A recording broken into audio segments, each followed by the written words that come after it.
নামাজ পড়বো পড়বো বলে সময়কে ঠেলে দিচ্ছি বারবার, আর এভাবে জীবনটা নিঃশব্দে ফুরিয়ে যাচ্ছে। আজ না, কাল পড়বো, এই অজুহাতেই কেটে যাচ্ছে দিনের পর দিন। অথচ মৃত্যু কোনো দিন কোনো সময় বলে আসে না। একদিন ঠিকই দাঁড়াতে হবে আল্লাহর সামনে, কিন্তু তখন আফসোস ছাড়া আর কিছুই থাকবে না। দুনিয়ার ব্যস্ততা, ঘুম, মোবাইল, ভালো লাগা সব কিছুর জন্য সময় বের হয়, শুধু নামাজের জন্যই যেন সময় থাকে না।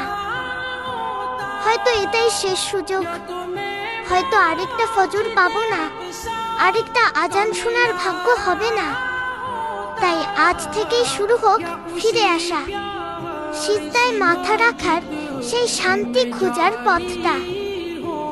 আল্লাহ আমাদের সবাইকে হেদায়েত দান করুন, নামাজের প্রতি ভালোবাসা দান করুন এবং শেষ নিঃশ্বাস পর্যন্ত তার ইবাদতে থাকার তৌফিক দিন।